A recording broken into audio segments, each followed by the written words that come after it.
কোরআনুল কারীমের মধ্যে আল্লাহ তাআলা ইরশাদ করেছেন,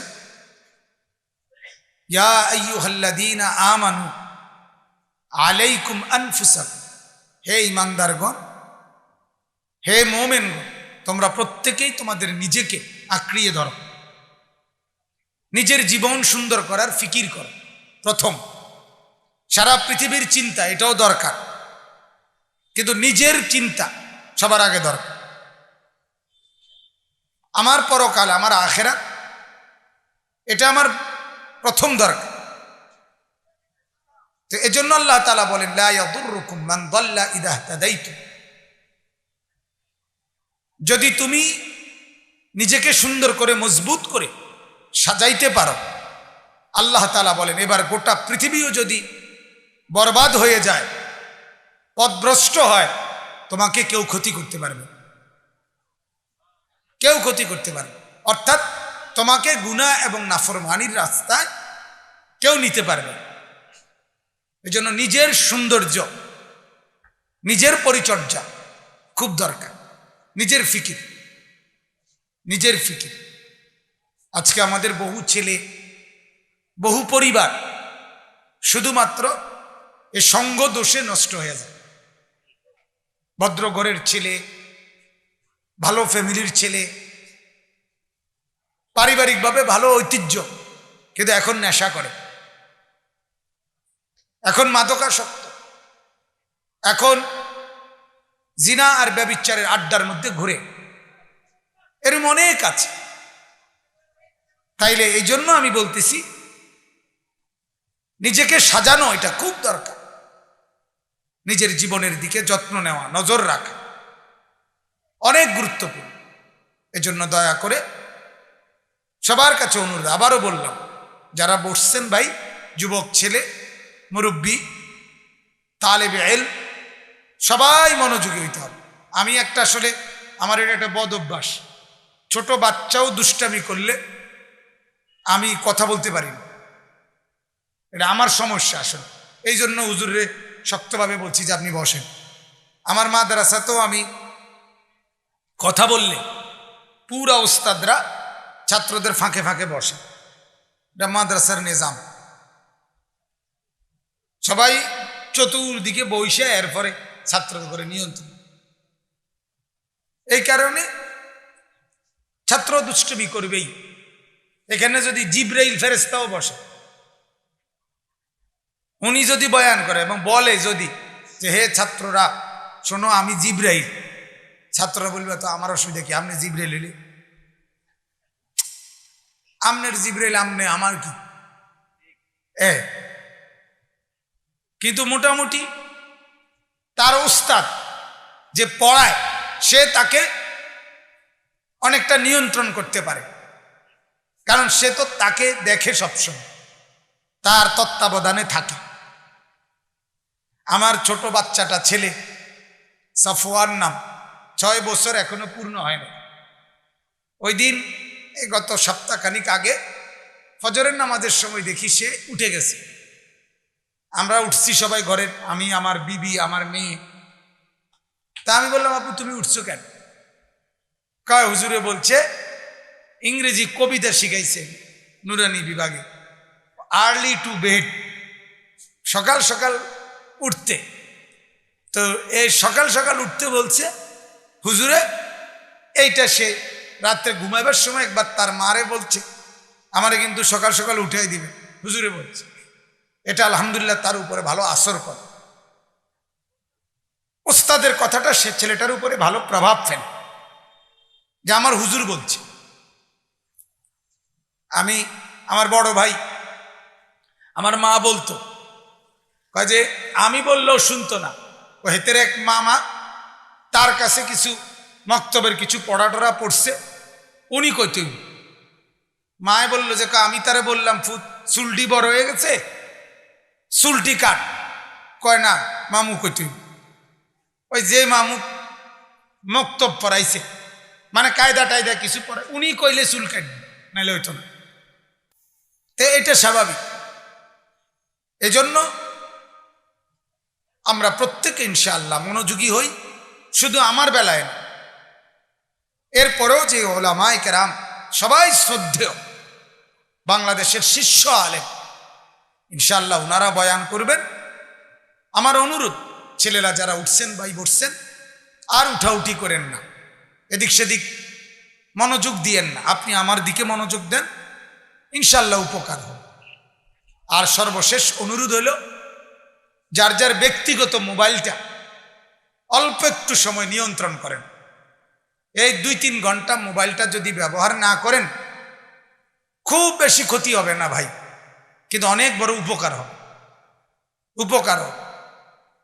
বারবার যদি মোবাইল দিয়ে ছবি উঠান, এটা সেটা উঠান, তাহলে সারাক্ষণ মনোযোগ থাকবে মোবাইলের দিকে, আপনি আর আল্লাহর কোরআনের দিকে মনোযোগী হইতে পারবেন। আমরা ছাত্র জীবনে উস্তাদদের কাছে বহুবার শুনছি, কোরআন এবং সুন্নাহর ইলম সর্বোচ্চ মনোযোগ ছাড়া, সবটুকু উৎসর্গ করা ছাড়া কোরআন সুন্নাহর ইলম সামান্য অর্জন হয় না। আমাদের আরবিতে বলে, আল ইলমু লা ইউতিকা বাদাহু হাত্তা তুতিয়াহু কুল্লা। তুমি যদি ইলমের জন্য, কোরআন এবং সুন্নাহর ইলমের জন্য, জ্ঞানের জন্য যদি তোমার নিজেকে পুরা দিয়ে না দাও, তাহলে ইলম তোমাকে সামান্য দিবে না। তুমি পুরাটা দাও, ইলম তোমাকে সামান্য দিবে। কোরআন সুন্নাহর ইলম এমন, এজন্য পুরা মনোযোগ, পুরো আন্তরিকতা, এটা আমাদের ইলমের জন্য জরুরি, খুব জরুরি। গাফেল, খামখেয়ালি, অবহেলাকারী, অমনোযোগী তার অন্য পরামুখস্থ হইতে পারে, কিন্তু কোরআন এবং সুন্নাহর ইলম অর্জন হয় না। এজন্য বড় হন আর ছোট হন, মুরব্বী হন আর জওয়ান হন, প্রত্যেকের জন্য মনোযোগ জরুরি। কোরআনুল কারীমের মধ্যে আছে, আল্লাহ তাআলা বলেন মুসা নবীকে, মুসা আলাইহিস সালামকে আল্লাহ তাআলা তুর পাহাড়ে বলছেন, ফাসতামি' লিমা ইউহা, হে মুসা, আমি যেই ওহী করছি তোমার উপরে, এখন যেই ওহী নাজিল করতেছি, সেটা তুমি মনোযোগ দিয়ে শোনো। ফাসতামি', কোরআনে আল্লাহ বলেন, ওয়া ইদা কুরিআল কুরআন ফাসতামিউ লাহু ওয়া আনসিতু লাআল্লাকুম তুরহামুন। আল্লাহ তাআলা বলেন, যখন তোমাদের সামনে আল্লাহর কোরআন পড়া হয়, তখন তোমরা ফাসতামিউ লাহু, তোমরা পূর্ণ মনোযোগ দাও, কান লাগাইয়া শুনো, ওয়া আনসিতু, এবং একদম চুপ থাকো। সরাসরি কোরআনে আদেশ, তুমি কান লাগাও, মনোযোগ দাও এবং চুপ থাকো। পাশের জনের সাথে কথা বলবা, ওই তেরে গুতা দিবা, ওই তেরে খোঁসা দিবা, আবার কোরআন সুন্নাহর বুঝ আসবে, হবে না। ওই ফাইজলামি জীবন চলবে, এ ফাত্রামি জীবন, ঠেলাঠেলি, ধাক্কা ধাক্কি, বুট বাদাম বন, চটপুরি, পেঁয়াজু, আলুর চপ, কথা বুঝেন না? মোবাইল, ছবি, নাচ গান, তামসাই জিদ্দি, এগুলো তেমন কোনো মজাদার কিছু না, এমন কিছু না এটা। অতএব মনোযোগবিহীন কোরআন এবং সুন্নাহর নূর বান্দার দিলে, কলবে আসে না। আল্লাহ তাআলা আমাদেরকে মনোযোগী হওয়ার তৌফিক দান করেন। চলেন ভাই, আমি আপনাদের সামনে পবিত্র কোরআনুল কারীমের 11 নম্বর পারা, কোরআনুল কারীমের 9 নম্বর সূরা, সূরা তাওবাহ সূরাটির নাম। এই সূরার একটি আয়াত তেলাওয়াত করেছি, 128 নম্বর আয়াত।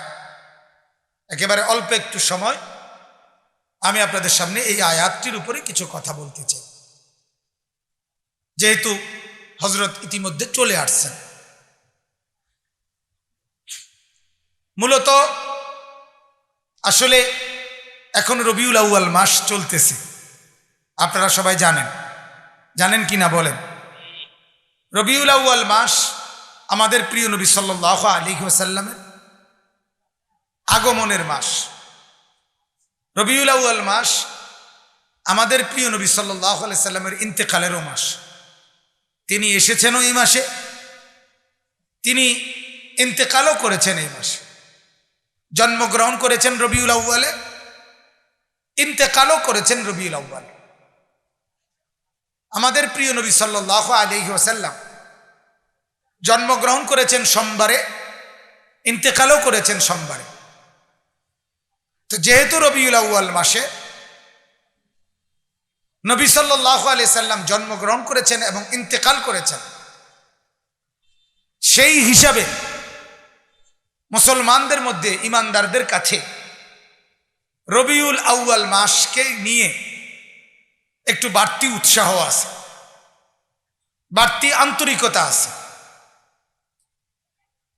তো এই বাড়তি আন্তরিকতার উৎসাহটা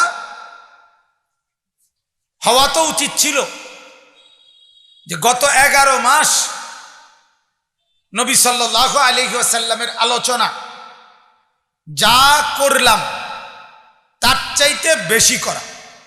এটা তো হতে পারে, এটা তো যৌক্তিক। যেমন 11 মাসে যে পরিমাণ নেকামল করলাম, রমজান মাসে তার চাইতে একটু বেশি করলাম, এটা কোনো দোষের বিষয় না।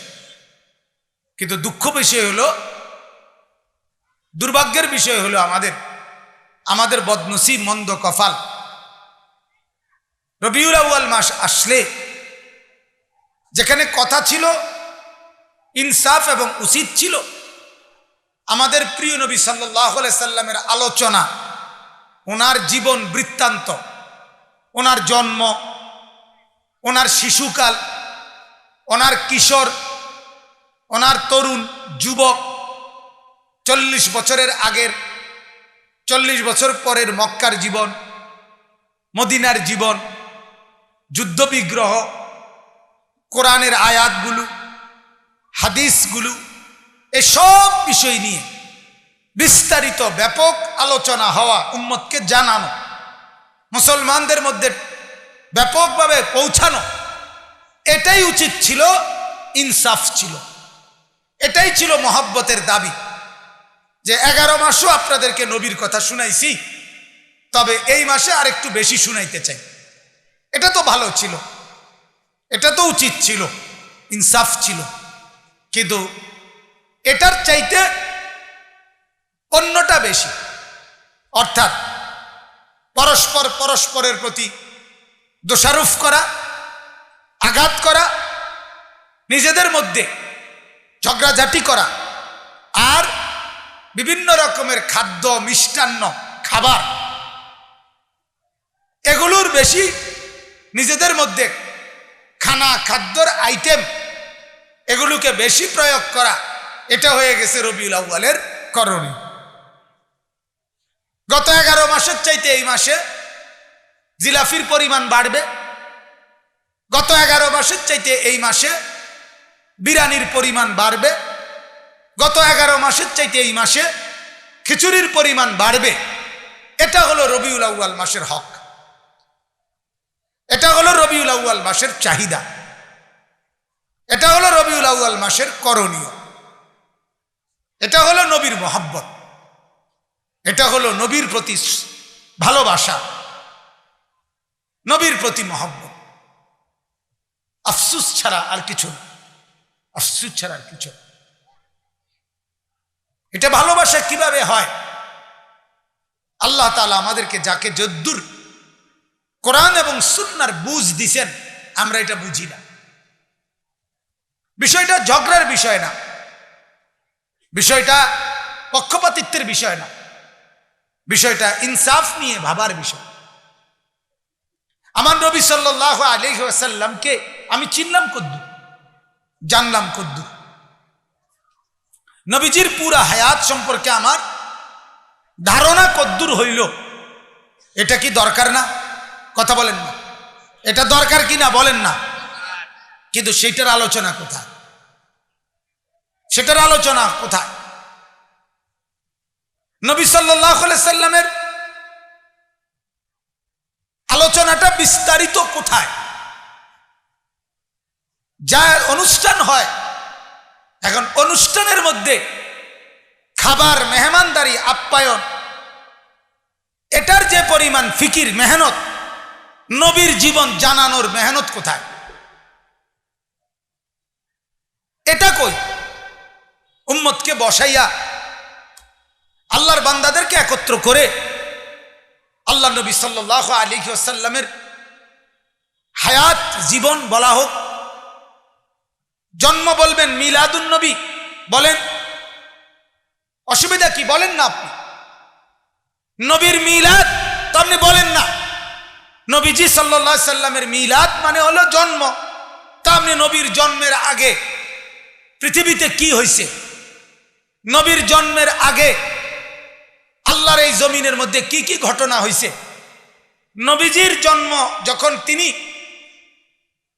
মা আমেনার পেটে আসছে তখন এই 9 মাস মা আমেনার হালাত কি হয়েছে, উনি কি কি স্বপ্ন দেখছে, কি দেখছে, নবীজির জন্মের সময় কি হয়েছে, নবীজির জন্মের পরে কে দুধ খাওয়াইছে, নবীজির জন্মের পরে নবীজি কোথায় বাচ্চা কালটা লালিত পালিত হয়েছে, নবীজির আব্বা ছিল না, অভিভাবক কে ছিল, তিনি কিভাবে অভিভাবকত্ব করলেন, নবীজির মা আমেনা বেঁচে থাকতে উনি হালিমার কাছে কেন গেলেন?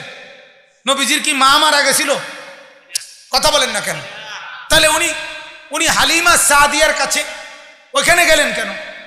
সেখানে 4 বছর ছিলেন, সেখানে কি হলো, ওইখানে কি করলেন তিনি? কিভাবে বড় হইলেন 4 বছর, কিভাবে বড় হইলেন 10 বছর, কিভাবে বড় হইলেন 15 বছর, কিভাবে বড় হইল 25 বছর, কিভাবে বড় হইল 40 বছর? 40 বছর একটানা মক্কায় তিনি কি করলেন, দিন রাত কেমনে কাটাইলেন? 40 বছর তো খামখেয়ালি কথা না। কথা বলেন না কেন? 40 বছর মানে কি 1 সপ্তাহ? 40 বছর মানে 1 মাস? তাহলে এটা কি খামখেয়ালি কথা? এটা লম্বা টাইম। তো আপনি সেটা বলেন, আপনি সেটা জানেন না। যেদিন তিনি কোরআন নাজিল হলো, কখন হলো, কোথায় হলো, কিভাবে হলো, কে নাজিল করলো, কেন করলো, কি বললো, এগুলো কি আমাদের জানা দরকার না? তো 23 বছর নবীর জিন্দেগি, মক্কায় কি করলেন, মদিনায় কি করলেন, শত্রুরা কি বলল, বন্ধুরা কি বলল, সাহাবীরা কিভাবে সাহায্য করলো, কাফের আর বেঈমানরা কিভাবে দুশ্মনী করলো, মক্কায় কি হইল, তায়েফে কি হইল, মক্কার গলিতে গলিতে তিনি কি বললেন, বিনিময়ে কাফেররা কি বলল, এগুলো আমাদের কাছে বিস্তারিত শোনানো, অনুষ্ঠানের মাধ্যমে হোক, আয়োজন করে হোক, সবাইকে জমা করে হোক, এটা কি দরকার ছিল না? কথা বলেন না কেন? তাইলে এখন প্রত্যেক অনুষ্ঠানে বসে 2 বার, দাঁড়াইয়া 3 বার, আবার বসে 2 বার, এই 5 বার বা 7 বার দুরূদ শরীফ পড়ে দিলাম। এটা হয়ে গেল নবীজির মিলাদ, নবীজির জন্মের কাহিনী। এটা কেমনে হলো আপনি কোন? কেউ রাগ হইেন না, যে কেউকে ইনসাফের সাথে বলেন, কথা বলেন না। এটা তো নবীজির মিলাদ, নবীজির জন্মের অনুষ্ঠান, তো জন্মের আলোচনা কোথায়? কথা বলেন না কেন? জন্মের আলোচনাটা কোথায়?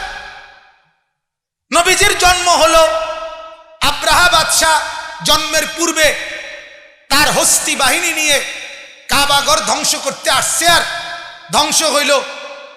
নবীজির জন্মের বছর খানিক আগে ওনার দাদা আব্দুল মুত্তালিব জমজমের কূপ যেটা মিলে গেছিল আবার নতুন করে উদ্ধার করলেন। নবীজির জন্মের পূর্বে আল্লাহ রাসূল সাল্লাল্লাহু আলাইহি ওয়াসাল্লাম যেদিন মায়ের পেটে আসলেন, সিরিয়ার এক পাদ্রী খ্রিস্টান চিৎকার করে বলছিল, আখিরি জামানার পয়গম্বর মায়ের পেটে চলে আসছে। আল্লাহ নবী সাল্লাল্লাহু আলাইহি সাল্লামের মা স্বপ্ন দেখছে যে একেবারে সিরিয়া পর্যন্ত আল্লাহর নবীর মা আমেনার পেট থেকে একটা আলো বের হয়েছে, ওই আলোতে একেবারে সিরিয়া, শাম দেশ সেই পর্যন্ত আলোকিত হয়ে গেছে ওনার সামনে। তো এই কথাগুলো আল্লাহ নবী সাল্লাল্লাহু আলাইহি সাল্লামের জন্মকালীন এগুলো আমাদের শোনা, এটা কি আমাদের উচিত না? তো এটা কোথায় বলেন না? আমার একটা লোক দাঁড়াইয়া বলেন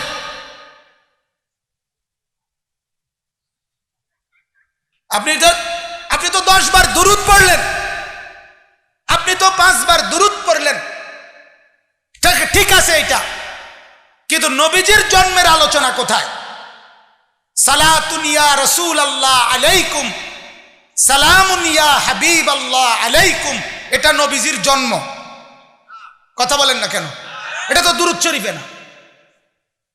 আল্লাহুম্মা সাল্লি আলা মাওলানা মুহাম্মদ ওয়ালা আলি কি সাইয়্যিদিনা মাওলানা মুহাম্মদ, এটা নবীজির জন্ম। এটা কি দুরূদ শরীফ? এটা দুরূদ শরীফ কিনা বলেন না?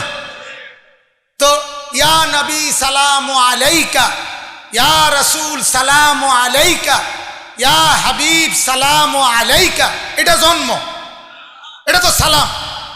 তো দু মিলাদ কই? আমার কথা বলেন।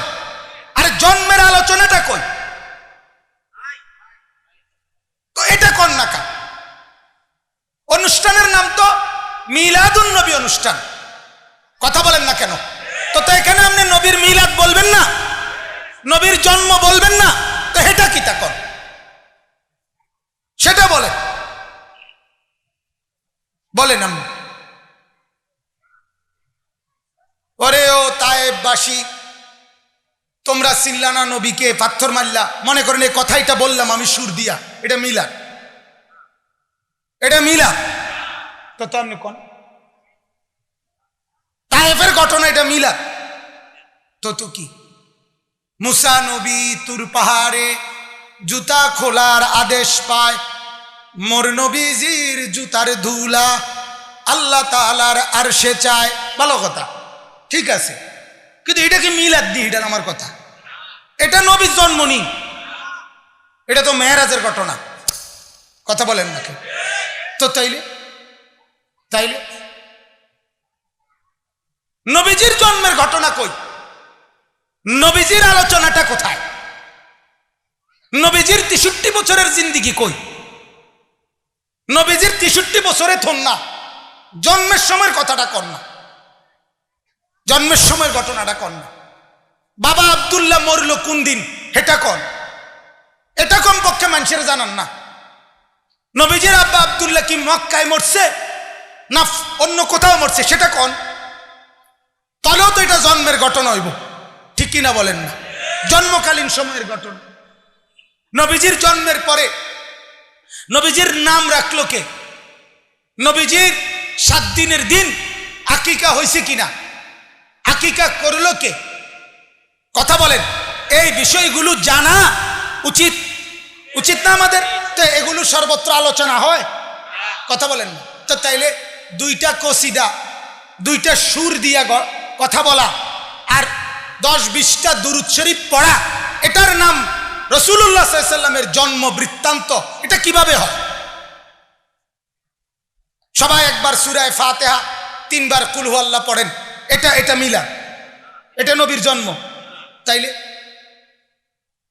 এটা তো আল্লাহর নবী সাল্লাল্লাহু আলাইহি ওয়াসাল্লামের আলোচনা হওয়া দরকার, কোনো সমস্যা তো নাই। আপনি নবীর জন্ম বলেন, আপনি নবীর ইন্তেকাল বলেন, আপনি নবীর নবুয়ত বলেন, আপনি নবীর হিজরত বলেন, আপনি নবীর 10 বছর বলেন, আপনি নবীর 40 বছর বলেন, আপনি নবীর বিবাহের ঘটনা বলেন, আপনি নবীর স্ত্রীদের কাহিনী বলেন, আপনি মা আয়েশার সাথে বিবাহের ঘটনা বলেন, আপনি নবীর মেয়েদের কাহিনী বলেন, আপনি নবীর ছেলেদের ইন্তেকালের কথা বলেন, আপনি বদরের যুদ্ধের ঘটনা বলেন, আপনি উহুদের যুদ্ধের ঘটনা বলেন, আপনি রাসূলুল্লাহর জীবনের যেই কোনো দিক বলেন, অসুবিধা আছে কোনো? কথা বলেন, কোনো সমস্যা আছে কোনো? তাহলে এটার জন্য মারামারি হবে কেন? সুন্নি ওয়াহাবি হবে কেন? কথা বলেন না কেন? এটার লেগে সুন্নি ওয়াহাবি হবে কেন?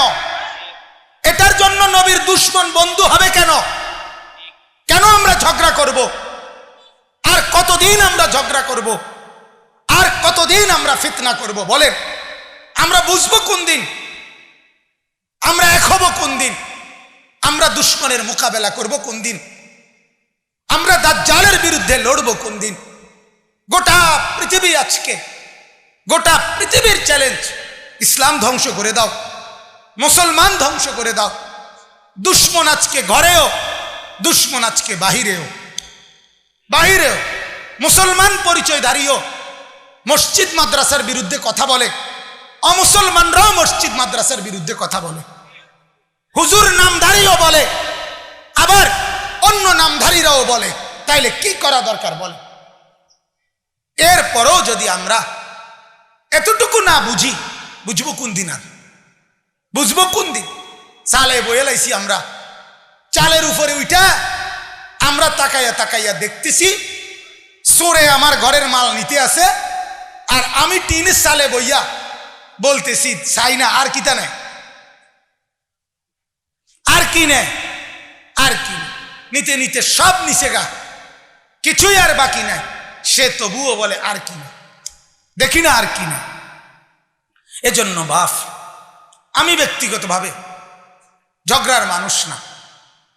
কোনোদিনও আমি আজকে 17 বছর আলহামদুলিল্লাহ, আল্লাহর শুকর, এই টুটা ফাটা 2-4 অক্ষর বলার সুযোগ আল্লাহ দিছে।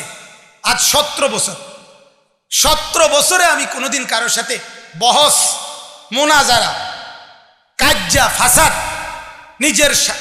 নিজের ভক্ত বা আমগরেও তো কিছু লোক মহব্বত করে, করে কিনা বলে? অনেক যুবক আমাদেরকে মহব্বত করে। আমরা কোনোদিন কেউরে উস্কানি দেই নাই যে হোতায় লাবি, কন্যায় লাবি, হ্যাঁ লাডি লবি, বাঁশ লবি, না, নাউজুবিল্লাহ। কেন বলবো? কেন বলবো?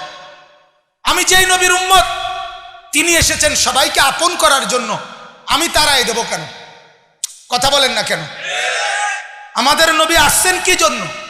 সবাইকে তারাই দেওয়ার জন্য, আপন করার জন্য।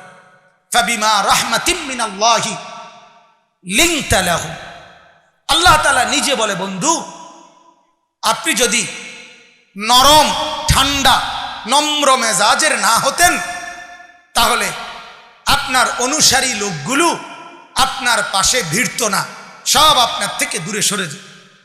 ফাবিমা রাহমাতিম মিনাল্লাহ লিনতা লাহু ওয়ালাউ কুনতা ফাজ্জান গালিযাল কলব লানফাদ্দু মিন হাওলি, যদি আপনি কর্কশ, রাগী মেজাজের হতেন, সব আপনার থেকে দূরে সরে যেত। তাহলে মেরে মোহতারাম, দয়া করে আমরা, মেহেরবানি করে আমার 2 হাত ধরে অনুরোধ, ঝগড়া না করি। কি না করি বলেন না? কি না করি আবার বলেন? ঝগড়া না করি, ঝগড়া না। সবাই মিলে নবীর কথা বলি, সবাই মিলে আল্লাহর নবীর আলোচনা করি। কোটি কণ্ঠ না রে মিয়া, 200 কোটি মুসলমান যদি একসাথে বলে, আল্লাহর কসম, আল্লাহর নবীর আলোচনা শেষ হবে না, শেষ হবে না। ইসরাফিলের ফু পর্যন্ত বললেও শেষ হবে। যার আলোচনা আল্লাহ তাআলা বলছেন ওয়ারাফা'না লাকা যিকরাক, আমি আল্লাহ ছড়িয়ে দিছি। যার আলোচনা আল্লাহ ছড়াইছে, আল্লাহ তাআলা উপরে তুলছে, সেই আলোচনা আমি আপনি বলে শেষ করবেন কেমনে বলেন? এজন্য বাপ, আমার কথা এটাই।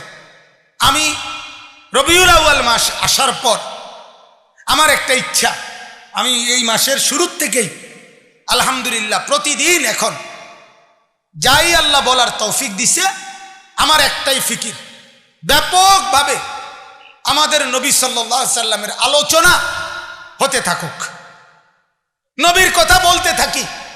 বলতে বলতে একদিন ইনশাআল্লাহ অন্ধকার দূর হয়ে আলো ফুটবে, অজ্ঞতা দূর হয়ে জ্ঞানের রাজ্য ইনশাআল্লাহ মানুষের মধ্যে আসবে।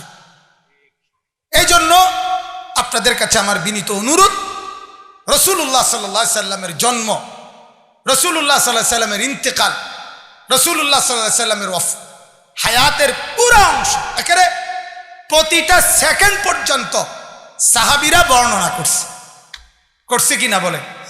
আপনারে আমি একটা উদাহরণ দেই, এটা দেন,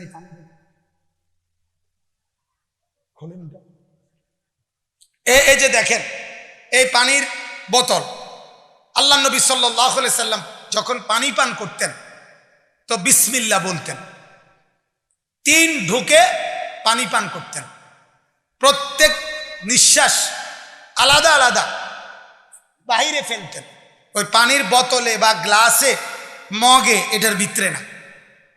পানি পান করা শেষে আলহামদুলিল্লাহ বলতেন। এই যে কথাইটা, আচ্ছা বলেন, এই যে প্রত্যেক নিঃশ্বাস উনি পানির গ্লাসের বাইরে ফেলতেন, এটা যদি সাহাবায়ে কেরাম বর্ণনা না করতেন আপনি জানতেন? কথা বলেন, তাহলে কি বোঝা গেল? বোঝা গেল সাহাবায়ে কেরাম আমাদের নবীর আলোচনা শুধু করে নাই, নিঃশ্বাসটা পর্যন্ত নবী কেমনে ফেলাইছে এটা পর্যন্ত খেয়াল করছে, পরবর্তীদের কাছে বর্ণনা করছে। ঠিক কিনা বলেন? নিঃশ্বাসটা পর্যন্ত, নবীর নিঃশ্বাসটা পর্যন্ত খেয়াল রাখছে। নিঃশ্বাসটা কি পরিমাণ মহব্বত করছে আল্লাহ নবী, সাহাবীরা বর্ণনা করছে নবীজির মাথার এবং দাড়ি, মাথার চুল এবং দাড়ি এ দুইটা মিলাইয়া হাদিসে আছে, সাহাবীরা বর্ণনা করে আল্লাহ নবী সাল্লাল্লাহু আলাইহি সাল্লামের মোট 20টা চুল, মানে মাথা দাড়ি এবং মাথার চুল মিল্লা 20টা চুল সাদা হয়েছে। কয়টা? আচ্ছা বলেন তো, পৃথিবীতে আপনার আমার সমাজে কেউ কোনোদিন আমার দাদার আমার জেডার কয়টা চুল সাদা হয়েছে, কয়টা দাড়ি সাদা হয়েছে এটি বুঝি কেউ গণেনি? সাহাবায়ে কেরাম এটা পর্যন্ত বলছে। উনাদের ফিকিরটা কেমন ছিল যে নবীর সাল্লাল্লাহু আলাইহি সাল্লামের একটা জিনিস যেন বাদ না যায়। একটা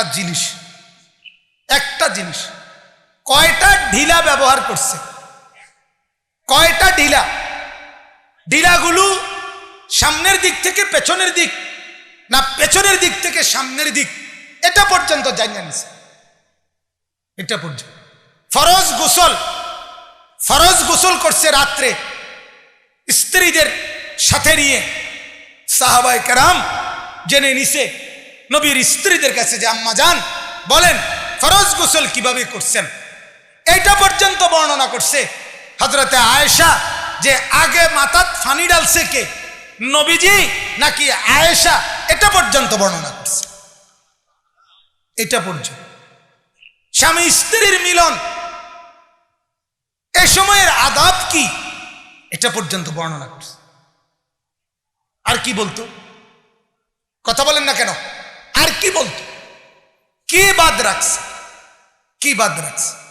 একটা সুতা, একটা পাই বাদ দেয় নাই, সব বলছে, সব। নবী সাল্লাল্লাহু আলাইহি সাল্লাম ইরশাদ করেছেন, ওনার স্ত্রীদেরকে বলছেন তোমরা আমার রাত্রিকালীন সব কথা, আমার রাত্রিকালীন সব আচরণ আমার উম্মতের কাছে বলে দাও, নয়তো আমার উম্মত রাত্রিকালীন সুন্নাতগুলো কোথায় পাবে? কথা বলেন না কেন? স্বামী স্ত্রীর একান্ত মহব্বত এটা পর্যন্ত বর্ণনা করছে। আর হযরত আয়েশা রাদিয়াল্লাহু তাআলা আনহা বর্ণনা করছে নবীজির সাথে একসাথে খাইতে বসছে, হযরত আয়েশা গোশতের এরকম কামড় দিছে, গোশতের টুকরা, আল্লাহর নবী বলছে আয়েশা কোন দিক দিয়ে কামড় দিছে গোশতের টুকরাটা? হযরত আয়েশা বলছে এদিক দিয়া। মনে করেন নবীজির সাথে সাথে নিয়া আবার এদিক দিয়ে তিনি কামড় দিয়া নবীজি এবার গোশত খাইছে। হযরত আয়েশা বলেন এটা পর্যন্ত আমি তোমাদের কাছে বলে দিলাম, এটা পর্যন্ত আপনাদের কাছে আরো অনেক হাদিসের কিতাব পড়লে স্ত্রীকে আল্লাহ নবী সাল্লাল্লাহু আলাইহি সাল্লাম, হযরত আয়েশা রাদিয়াল্লাহু তাআলা, একটা উদাহরণ শুধু বলি, হযরত আয়েশা রাদিয়াল্লাহু তাআলা আনহা একদিন বর্ণনা করছে ওনার বইনফুত ওরওয়া, ওনার কাছে বইনফুত মানে হযরত আসমার ছেলে, তো ওনার নাম হলো উরওয়া ইবনে জুবায়ের রাদিয়াল্লাহু তাআলা আনহু। হযরত আয়েশা রাদিয়াল্লাহু তাআলা আনহা বলছে একদিন, শোনো, নবীজি রোজা অবস্থায় একদিন ওনার একজন স্ত্রীকে চুমু দিয়েছেন, অতঃপর নামাজ পড়াইছেন, কিন্তু অজু করেন নাই। কি করেন নাই? অজু করেন নাই। অর্থাৎ রোজা অবস্থায় স্ত্রীকে আদর করা যায়, এটা উনি বুঝাইছেন। কে? আয়েশা রাদিয়াল্লাহু তাআলা আনহা। হযরত উরওয়া বনফুত, ওনার তো আফন খালা, কথা বোঝেন নাই? তো উনি হাসতে হাসতে বলতেছে, খালাম্মা, সেই স্ত্রীটা আমার মনে হয় আপনি ছাড়া আর কেডা। হযরত আয়েশা রাদিয়াল্লাহু তাআলা আনহা হাদিসে আছে মুচকি হাসি দিছে, মানে বুঝাইছে হ আমি। আচ্ছা দেখেন তো কেমন বিষয়, এটা পর্যন্ত বর্ণনা করছে। কেন?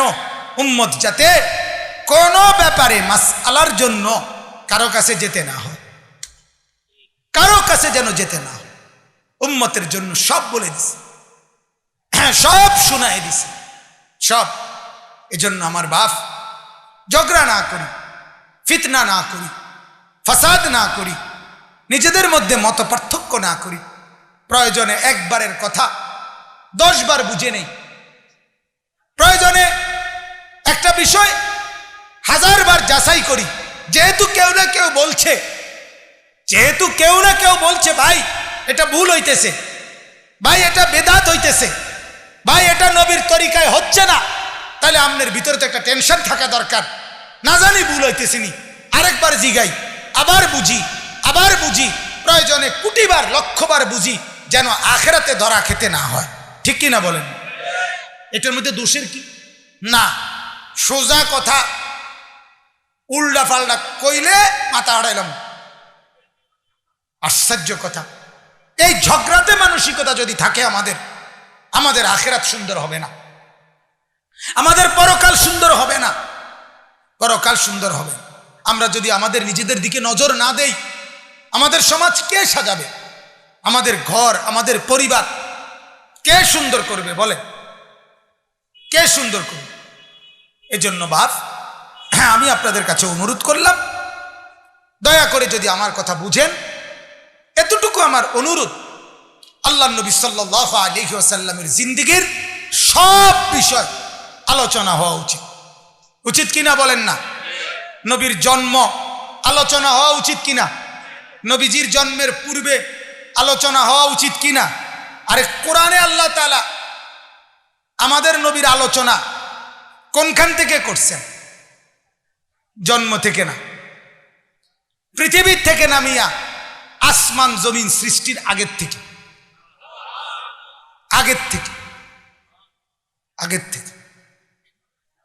ওয়াইদ আখাযাল্লাহু মিসাকান নাবিয়্যিন, কোরআনে আল্লাহ তাআলা বলেন, রূহের জগতে আদম থেকে ঈসা কোন নবীকে আমি যখন পাঠাই নাই দুনিয়ায়, তারও আগে আমি আল্লাহ রূহের জগতে আমি নিজে আল্লাহ সমস্ত নবীদেরকে একত্রিত করে, এটা একটু উঠাই দেন তো, এটা নিচে নেমে গেছে আমার মনে, আরে একটু উঠাই দেন ভাই,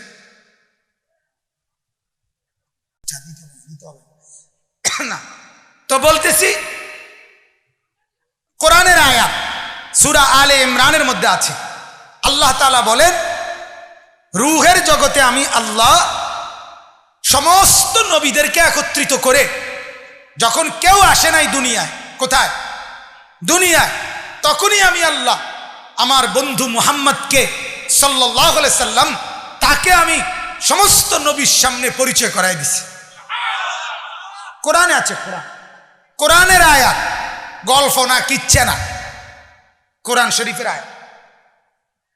লামা আতাইতুকুম মিন কিতাবিন ওয়া হিকমা সুম্মা জাআকুম রাসূলুম মুসাদ্দিকুল লিমা মাআকুম, এই আয়াতের নবীকে চিনাই দিছে আল্লাহ।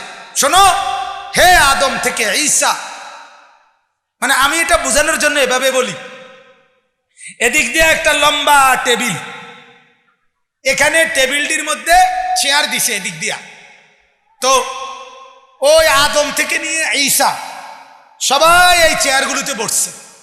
আর ওই পাশে মুখামুখি ওই পাশে আর একটা চেয়ার, সেখানে শুধু একজন বসছে, তিনি মুহাম্মাদুর রাসূলুল্লাহ সাল্লাল্লাহু আলাইহি ওয়াসাল্লাম।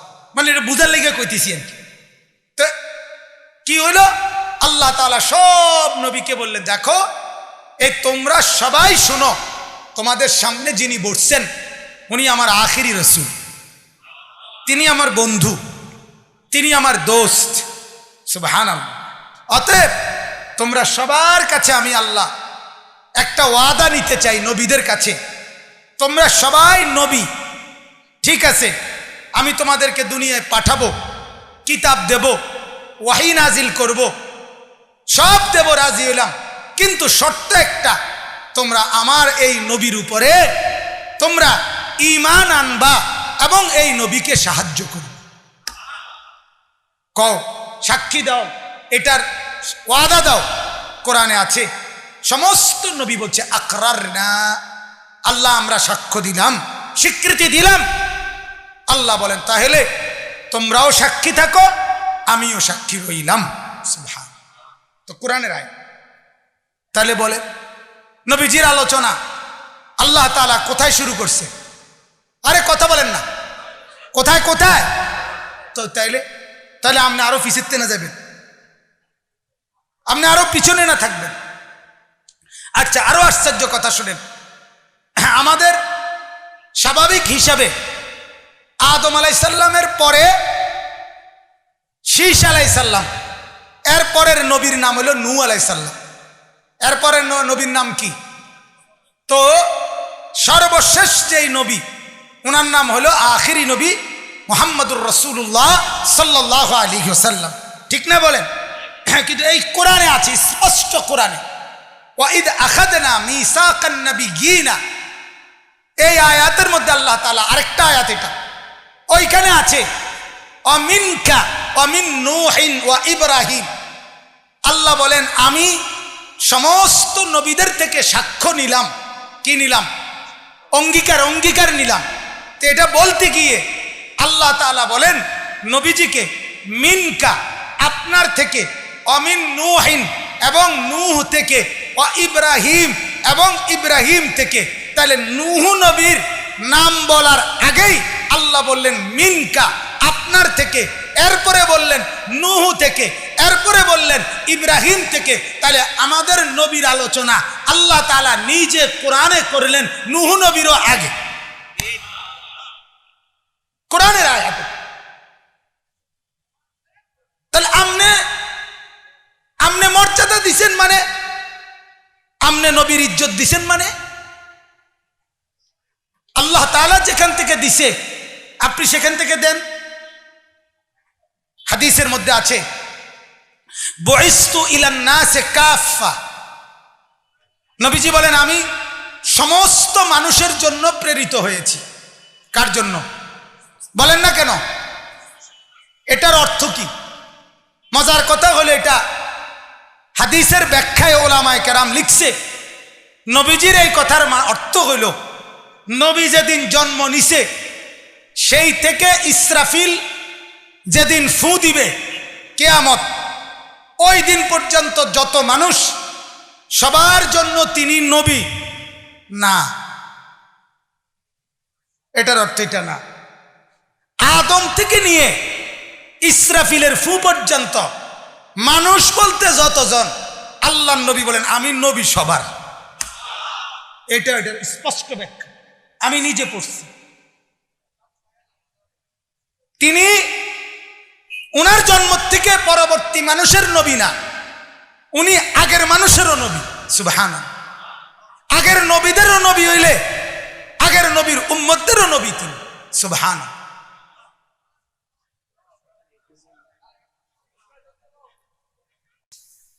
আমার পরম শ্রদ্ধেয় শায়েখ আরিফ বিল্লাহ হাকিমুন নফস আল্লামা মুফতি মুশতাকুন নবী কাসিমি হযরত দামাত বারাকাতুহুম এসেছেন। বলেন আলহামদুলিল্লাহ। এইমাত্র অন্ধকারে এদিক দিয়ে গেছে, ভিতরে কারেন্টটা গেছে যাতে অন্ধকারে সুন্দর তাড়াতাড়ি জায়গা, কারণ এখানে সবাই মুসাফা করার জন্য ভিড় করবে, এই জন্য আসতেই গেছে। মাশাআল্লাহ, বলেন আলহামদুলিল্লাহ। আমি আর লম্বা করব না, ইনশাআল্লাহ এখনই আল্লামা হযরত মাওলানা মুফতি মনিরুজ্জামান সাহেব বয়ান করবেন। আমার কথা এটাই আপনাদের কাছে যে আল্লাহ তাআলা নবীজি সাল্লাল্লাহু আলাইহি ওয়াসাল্লামের আলোচনা রূহের জগতে সমস্ত নবীদেরকে একত্রিত করে শুরু করে দিয়েছেন। সুবহানাল্লাহ। কোরআনে আল্লাহ তাআলা নবীজির আলোচনা নূহ নবীর আগে উল্লেখ করছে।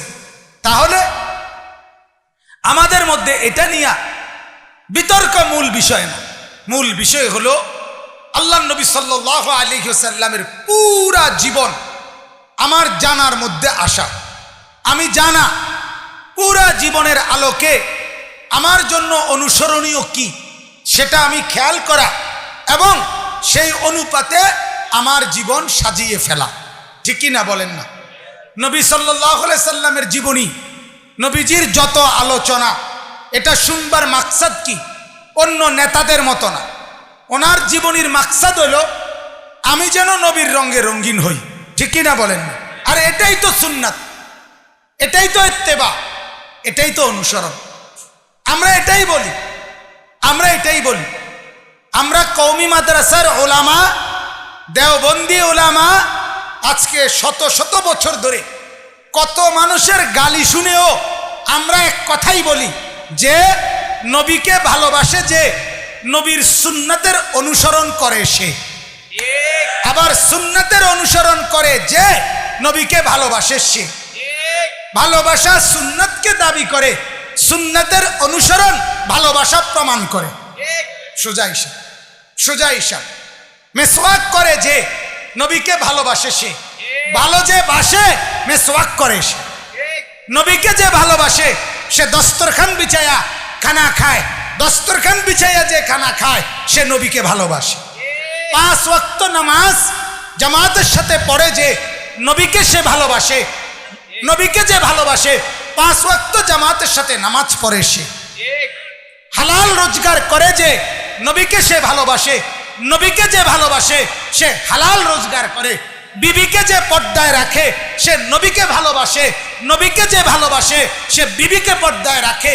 বিড়ি খায় না যে নবীকে সে ভালোবাসে, নবীকে যে ভালোবাসে সে বিড়ি খায় না, সে সিগারেট খায় না, সে নাচ দেখে না, সে গান দেখে না, সে টেলিভিশনের নর্তকী দেখে না। কথা বুঝছেন? অতএব ভালোবাসা মানে অনুসরণ। ভালোবাসা মানে কি বলেন? অনুসরণ। ভালোবাসা মানে অনুসরণ, ভালোবাসা মানে অনুসরণ।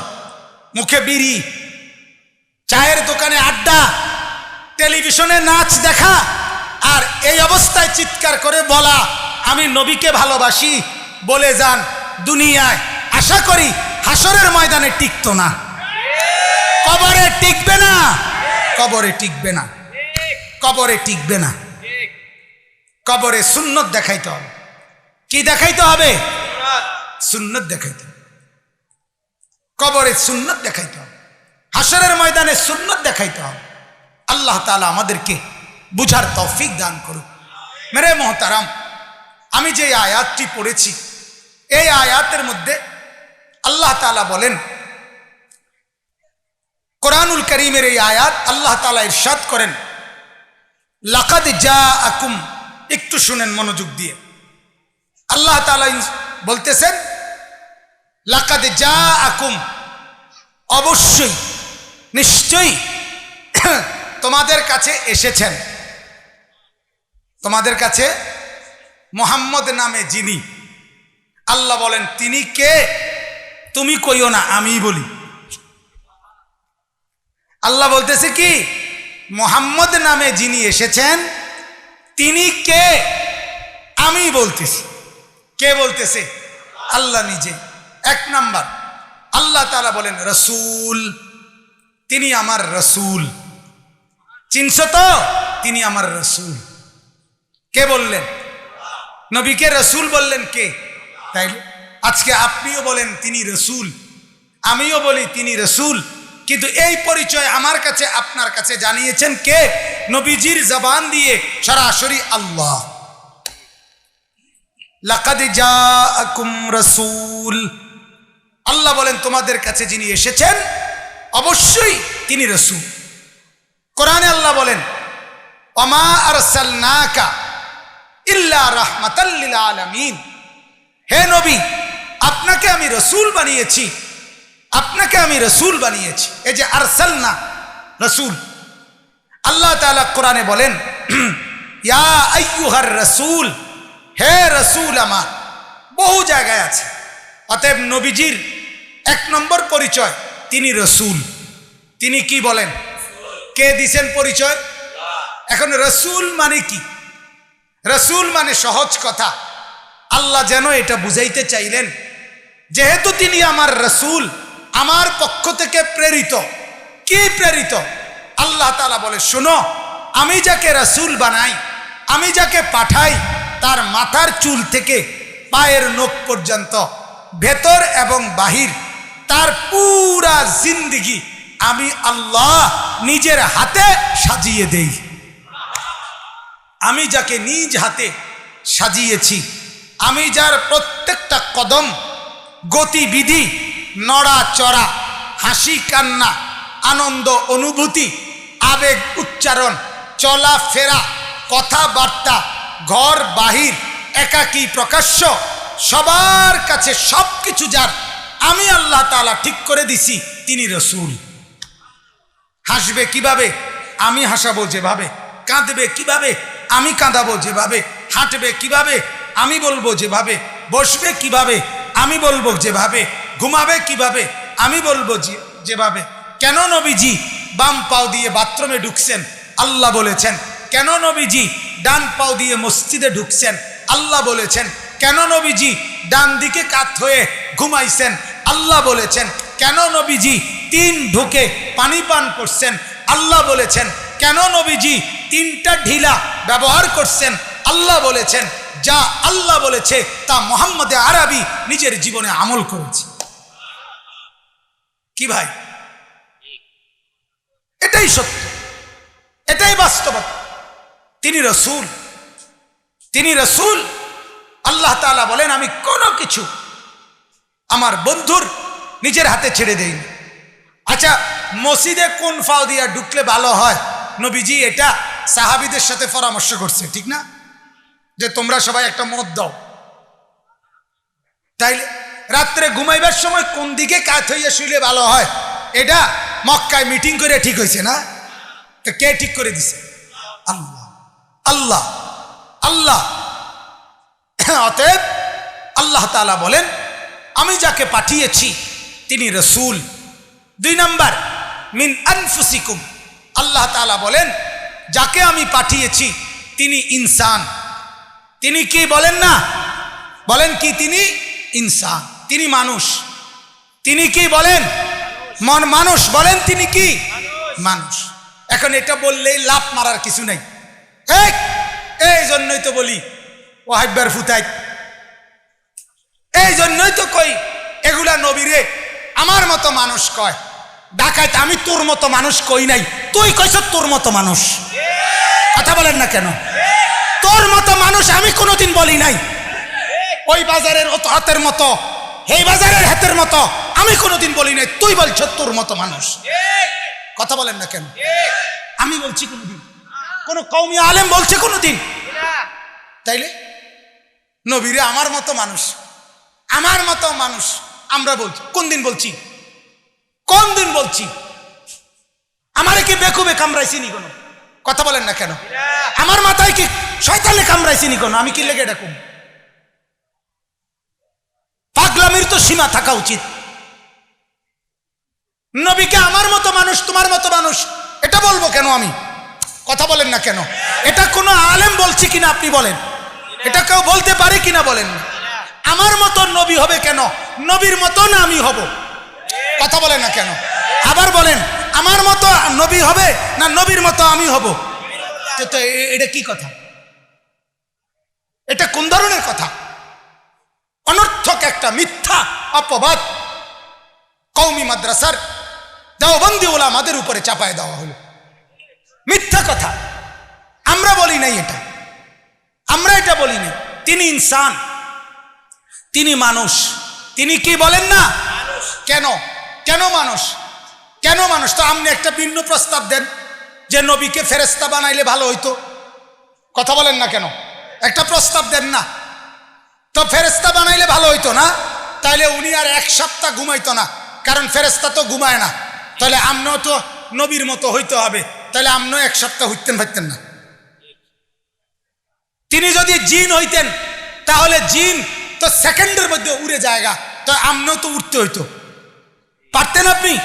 আল্লাহ তাআলা দয়া করে মায়া করে, আমার বান্দা তোমাদের হাসি কান্না আনন্দ আবেগ অনুভূতি হাঁটা চলা রাত দিন তোমাদের মতো তোমরা অন্য কাউকে বানাইলে পারতা না, এজন্য মানুষ বানায় দিছি যাতে করে তোমাদের মেজাজ যেরকম নবী বিধান দিতে পারে সেরকম। কথা বলেন না? অতএব এটা কি আমাদের উপরে জুলুম? এটা আমাদের উপরে জুলুম হইছে? দয়া হইছে। আল্লাহ তাআলা আমাদেরকে বুঝার তৌফিক দান করুক। আল্লাহ তাআলা আমাদের জন্য যেই নবী সাল্লাল্লাহু আলাইহি সাল্লামকে প্রেরণ করলেন, নিঃসন্দেহে তিনি আমাদের সর্বশ্রেষ্ঠ আদর্শ। বলেন আলহামদুলিল্লাহ। কলিজার সবটুকু চাইতে আমরা আল্লাহর নবীকে ভালোবাসি। ভালোবাসি কিনা বলেন? ভালোবাসি। আমরা রাসূলুল্লাহ সাল্লাল্লাহু আলাইহি সাল্লামকে ভালোবাসি, সুন্নাতকে ভালোবাসি, দুরূদ শরীফকে ভালোবাসি। বলেন আলহামদুলিল্লাহ। এজন্য আমরা নবীকে ভালোবাসবো, সুন্নতের অনুসরণ করব, বেশি বেশি দুরূদ পড়ব। বলেন ইনশাআল্লাহ। কি কইছি কোন? 3 কথা কোন। 1 নাম্বার কি? নবীকে কি করব? 2 নাম্বার সুন্নাতের অনুসরণ করব, 3 নাম্বার দুরূদ শরীফ পড়ব। কোন? আবার কোন? নবীকে ভালোবাসবো, নবীজির সুন্নাতকে মানব এবং বেশি বেশি দুরূদ পড়ব। আল্লাহ তাআলা তৌফিক দান করেন। আজকের এই মাদ্রাসা দারুস সুন্নাহ ইসলামিয়া হাফিজিয়া মাদ্রাসা আল্লাহ তাআলা কবুল করেন। আল্লাহ তাআলা যেন এটাকে একটা সুন্দর হেফজখানা নুরানি নাজেরা হিসাবে এলাকার সমস্ত বাচ্চাদের কোরআন শিক্ষা এটার তৌফিক যেন আল্লাহ তাআলা দান করে। বলেন আমিন। যাদের দান, যাদের জমি, যাদের টাকা, যাদের বুদ্ধি পরামর্শে এই মাদ্রাসাটা হয়েছে, আল্লাহ তাআলা তাদেরকে উত্তম বিনিময় দান করেন। যারা কবরে তাদেরকে আল্লাহ তাআলা মাফ করে দেন, যারা জীবিত তাদেরকে আল্লাহ তাআলা মাফ করে দেন। বেশি বেশি মাদ্রাসাকে মহব্বত করবেন। বলেন ইনশাআল্লাহ। সবাই বলেন ইনশাআল্লাহ। আজ দুশ্মন মাদ্রাসার বিরুদ্ধে বাহিরেও লাগছে, আজ দুশ্মন মাদ্রাসার বিরুদ্ধে ঘরের মধ্যেও লাগছে।